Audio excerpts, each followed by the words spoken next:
as the bells of war continue to ring, I wanted to make a video on this real quick, as news continues to break about the Iran conflict and information keeps getting delayed and Trump doesn't make a decision for, however long he's not going to make a decision. What's going to maintain itself in the headlines is going to be this conflict. This conflict solely is going to dominate the headlines for the longest of time, and this is kind of in itself a part of the fascist playbook. Do so much that you overwhelm your opponents. And I don't know if Trump is smart enough himself to even know what kind of playbook he's playing, or if he's just overtly chaotic psychologically some way or whatnot.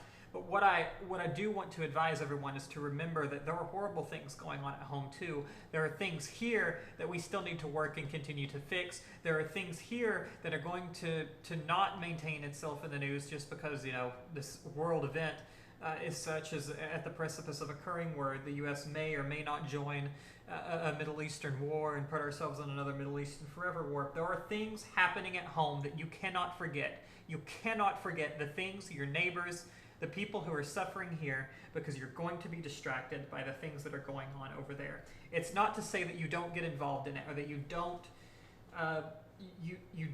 advocate and tell your representatives and push for Congress to try to keep ourselves out of another conflict or war. It's very important that you do that, but to also be mindful that there are other things going on in the world, and we can't, unfortunately, are not going to be able to see them as clearly as we would like to. So with that being said, let's look here. We have multiple headlines: Israel, Iran, Israel, Iran, Israel, Iran. The U.S. Continues to be preoccupied. Of course, we have this: Trump installs enormous U.S. flags at the White House. Of course, nationalism and pride. Let's not ignore what's going on overall in this country because of this. We have the tariffs. We have immigration. We have the federal cuts that have continued to upend our lives. We have the issues that already pre-exist for us that are already in deep and dire poverty. The cuts to Social Security, the big beautiful bill that continues to be debated on, and that seems to have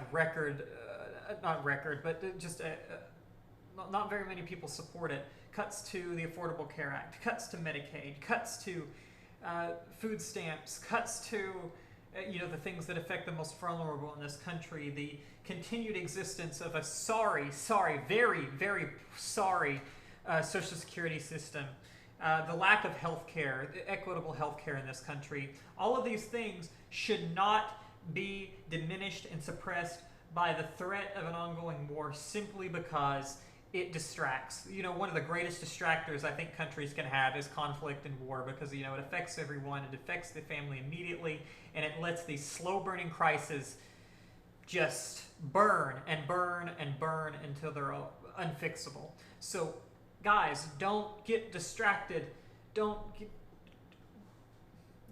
was not long ago that we were talking about the No Kings protest and all of these things, and the LA protests and riots, if you want to call them that, whatever.